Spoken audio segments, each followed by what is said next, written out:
Nasunod nga ang kagustuhan ng prinsesa na makasal sa isang taong magaling sa nagtutagwan. Maraming batang hari at prinsipe ang pumunta ng palasyo para hingin ng kamay. Iniisip nilang madali lang ang laro, ngunit lagi silang nakikita ng prinsesa mula sa corridor.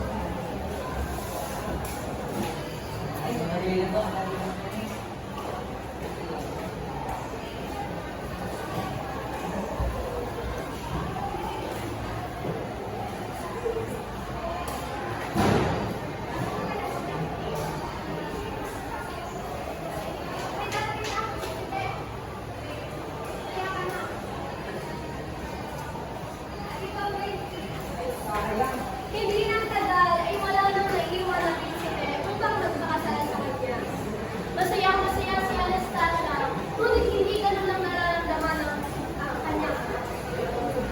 Samantala, narinig ng isang prinsipe sa isang kaharian, si Prinsipe Adam, ang kakaibang pagtitigan ng prinsesa. Kaya gamit ang kanyang kabayo, ay naglakbay ito upang makita siya. Si Prinsipe Adam ay isang malakas, gwapo, at napakabait na binahin. Sa gitna ng kanyang paglalakbay, ay may narinig siyang humihingi ng tulong. Ito ay isang patupalok.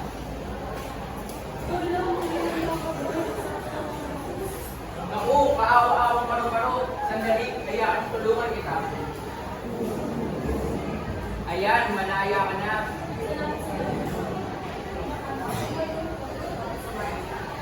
Wala ka naman kasi ako.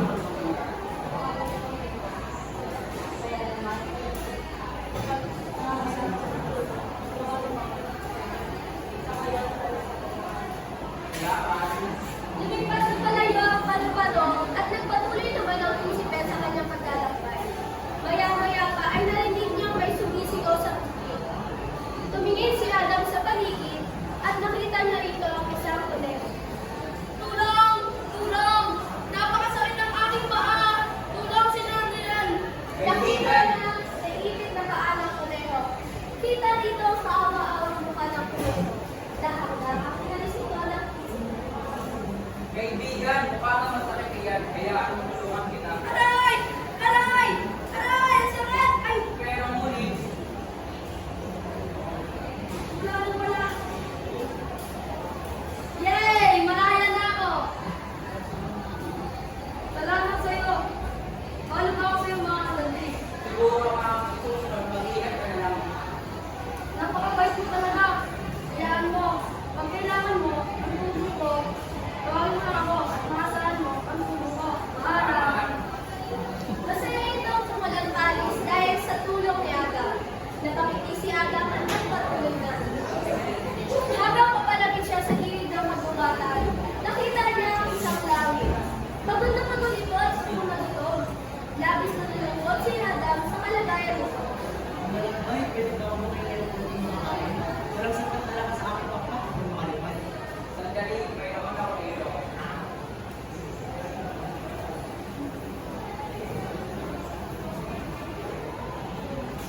Meron ako dito, sa iyo na lang lahat. Maraming salamat.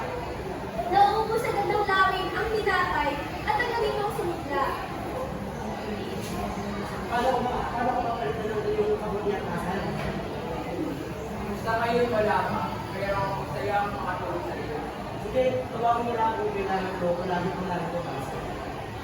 Nagpasalamat ang lawin. Tumango si Adam at nagpatuloy muli. Sa kanyang pagpapatuloy ay may nakasalubong siyang kandol na hindi nagpapahinga dahil sa kanyang pagkahingal.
ka kung natutulong. Pero ngunit nararamdaman ko na naiibig ako na natutulong.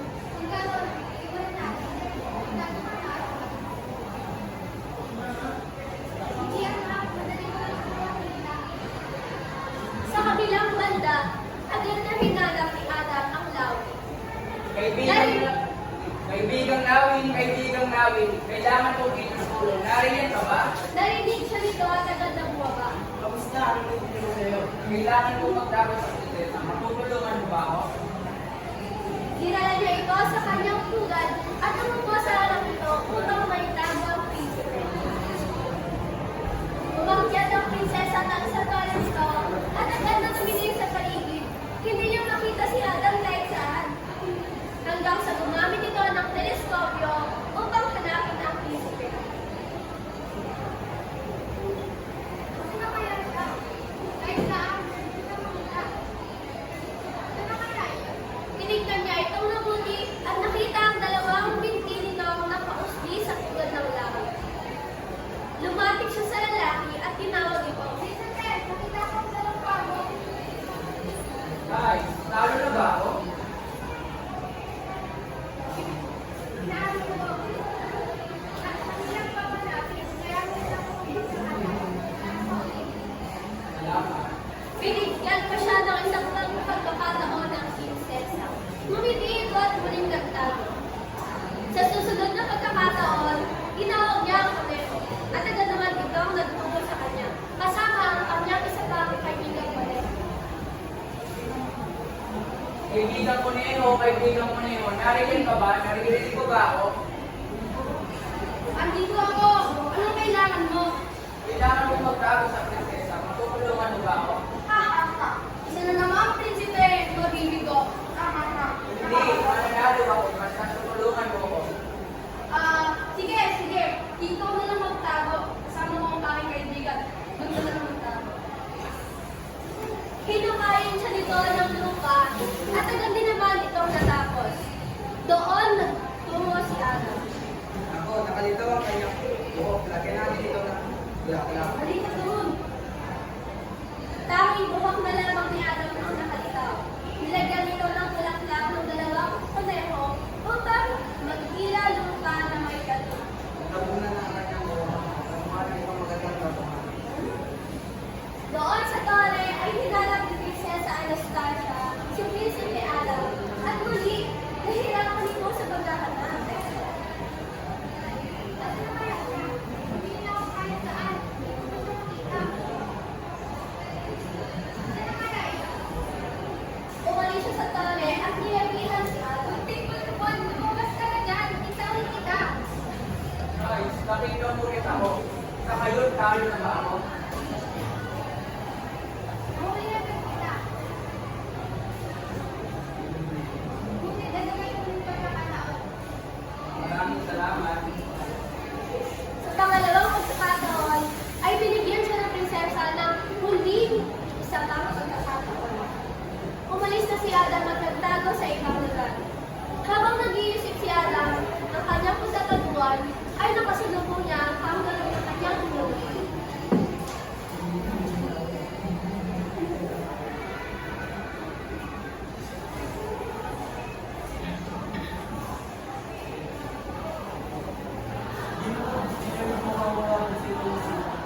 Kaibigan, ito na lang ang ating gagawin. Kailangan kong mahanap ang paru-paro.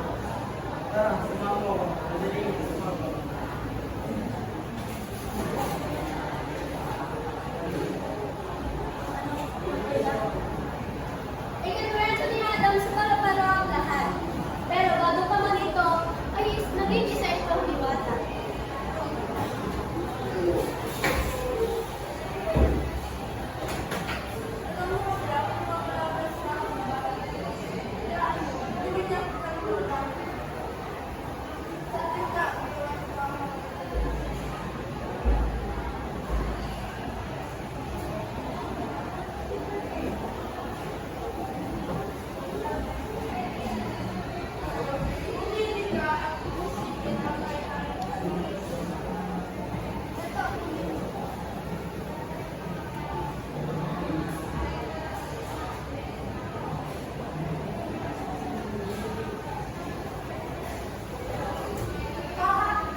Yun, nanalo ako, di ba?